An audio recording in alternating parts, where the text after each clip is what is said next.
తెలంగాణకు 50,000 కోట్లు 1,00,000 కోట్లు వద్దే వద్దు అని స్పష్టంగా వేదిక మీద కోట్లాది ప్రజల ముందు మాట్లాడి నరేంద్ర మోడీ గారికి ప్రధానమంత్రికి మా తెలంగాణకు నిధులే వద్దు, నువ్వు నన్ను ప్రేమిస్తే చాలు, నీ ప్రేమలో మేము అమరులం అయిపోతాము, తెలంగాణ ప్రజల్ని ముంచేస్తామని మాట్లాడిన చంద్రశేఖరరావు గారి పార్టీ ఈరోజు చంద్రశేఖరరావు గారి సభలోకి రాక తెలంగాణ ప్రజల యొక్క హక్కులను కాలరాసి తెలంగాణ ప్రజల ఆత్మగౌరవాన్ని మోడీ గారికి తాకట్టు పెట్టి ఈరోజు వాళ్ళు వచ్చి కాంగ్రెస్ పార్టీ అన్యాయం చేసిందని, కాంగ్రెస్ పార్టీ కొట్లాడతలేదని ఇవాళ ఉదయం 11 గంటల నుంచి పార్లమెంటు మెట్ల మీద తెలంగాణకు ఇవ్వని నిధుల మీద, రాని అనుమతుల మీద రాహుల్ గాంధీ, సోనియా గాంధీ గారు, మల్లికార్జున్ ఖర్గే గారు మా ఎంపీలతో నాడు దీక్ష చేస్తుండు.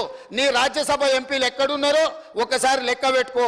విలీనం కోసం ఇల్లు తిరిగి చీకట్ల అందరినీ కలిసి వచ్చి కౌగిలించుకునే ప్రయత్నం చేసి అన్ని వ్యవహారాలు చేసి వచ్చి ఇప్పుడు సభల అసలు విషయం పక్కదారిన పెట్టి రాజకీయ వివాదాస్పద అంశాల మీద చర్చకు చేసి అదానీలతో అంబానీలతో చీకట్ల కుంభుక్కయ్యే అలవాటు మాకు లేదు.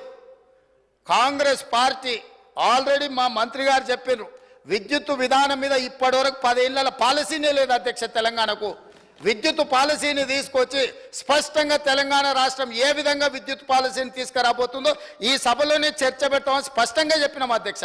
ఒక సంస్థను ప్రైవేటైజ్ చేయాలంటే దానికి నోటిఫికేషన్ ఇవ్వకుండా, పబ్లిక్లో చర్చ చేయకుండా, ప్రభుత్వం అధికారికంగా నిర్ణయాలు తీసుకోకుండా జరుగుద్ది అధ్యక్ష.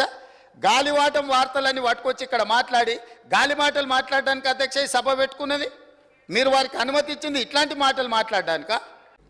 బాగా కేసీఆర్ అప్పులు చేసిండు, రాష్ట్రం అప్పులు చేసిండ్రు, అప్పులు పెరిగినాయి, ఇదో రెటరిక్. అప్పులలో అధ్యక్ష మనది 23వ స్థానం. మనకంటే మించి అప్పులు చేసిన రాష్ట్రాలు 22 ఉన్నాయి అధ్యక్ష. మన పైన పరిమితికి లోబడి మనం ఉన్నాం, చాలా క్రమశిక్షణతో ఉన్నాం. అది కూడా కేంద్ర ప్రభుత్వం మొన్న ఇచ్చినటువంటి స్టాటిస్టిక్స్లో పార్లమెంట్కి సమర్పించినారు అధ్యక్ష. ఇప్పుడు జరుగుతున్న లోక్సభ సెషన్లోనే మొన్న 3-4 రోజుల క్రితమే government of India has declared lowest అప్పులు చేసిన రాష్ట్రాలలో తెలంగాణ ఒకటి, చాలా పురోగతి సాధించిందని కూడా వాళ్ళు చెప్తా ఉన్నారు అధ్యక్ష. అతి తక్కువ అప్పులతోని మనం చాలా చక్కగా ఇవన్నీ కూడా చేసుకుంటూ పోతా ఉన్నాం. ఇవన్నీ కూడా రిజర్వ్ బ్యాంకు, ఫైనాన్స్ మినిస్ట్రీ వాళ్ళందరూ ఇచ్చేటువంటి నివేదికలలో ఉంటాయి అధ్యక్ష. లోక్సభ సాక్షి కూడా కేంద్రం కూడా ఇదే చెప్పింది.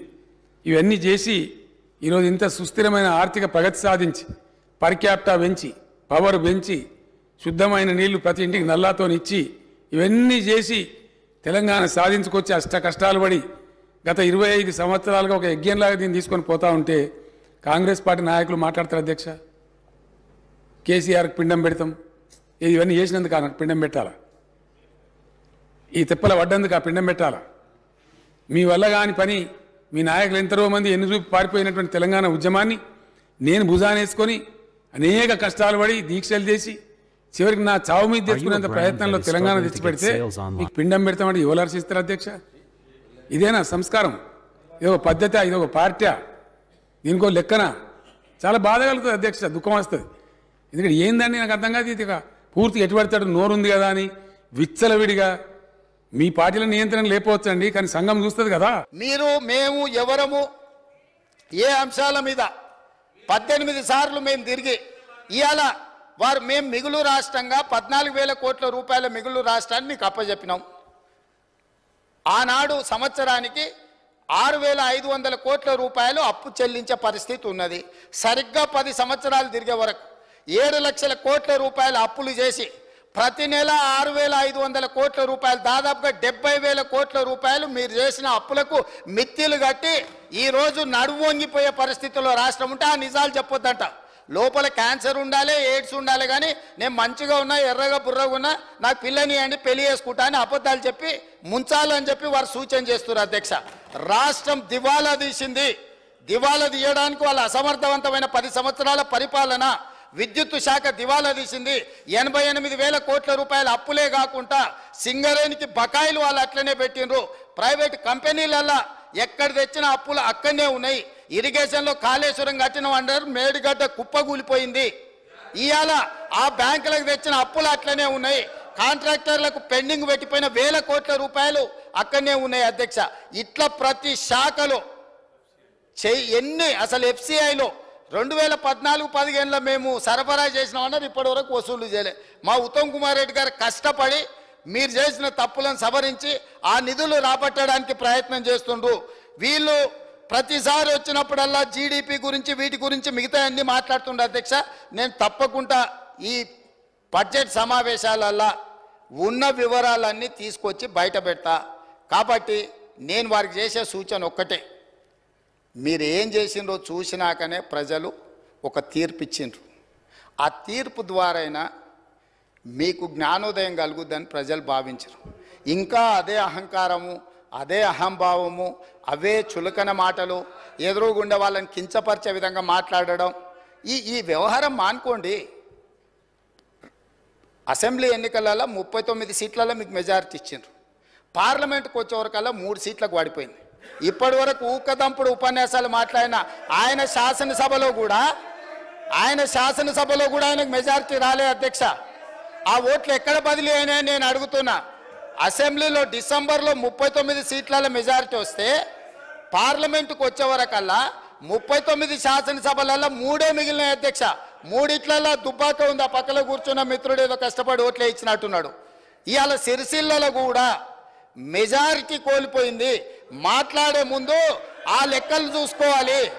ఇవాళ మేము 8, మాకు 2014లో 2 సీట్లు వచ్చినాయి, 2013లో 3 సీట్లు వచ్చినాయి, 2019లో మాకు 8 సీట్లు వచ్చినాయి అధ్యక్ష. అంటే ప్రజలలో ఉండి మేము పనిచేయడంతో వరుసగా మేము నెంబర్ పెంచుకుంటూ వచ్చినాం అధ్యక్ష. మీకు మొదటిసారి 12 వచ్చినాయి, రెండోసారి 9 వచ్చినాయి, మూడోసారి గుండు 0 వచ్చింది. గుండు 0 వచ్చినాక కూడా బుద్ధి మారకపోతే ఎట్లా అధ్యక్ష? ఇప్పటికైనా విధానాన్ని మార్చుకోండి. తెలంగాణ ప్రజలకు క్షమాపణ చెప్పండి. మీరు చేసిన దోపిడీ, మీరు చేసిన తప్పుడు విధానాల వల్ల ప్రజలు మిమ్మల్ని శిక్షించిండ్రు. దాని నుంచైనా మీరు గుణపాఠం నేర్చుకొని పద్ధతి మార్చుకొని తెలంగాణ ప్రజల యొక్క హక్కుల కోసం ముందుకు రావాల్సిందిగా వారికి సూచన చేస్తున్నా అధ్యక్ష. మహేశ్వర్ రెడ్డి గారు.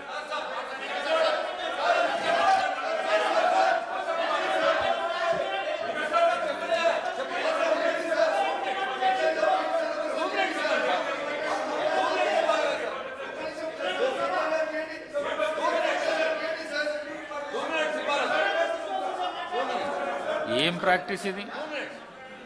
లేలే, మీరు ఒక్కొక్కరు 5, 6 సార్లు గెలిచిండ్రు సీనియర్ మెంబర్సు. ఏం ప్రాక్టీస్ ఇది? మీరు చెప్పిన దానికి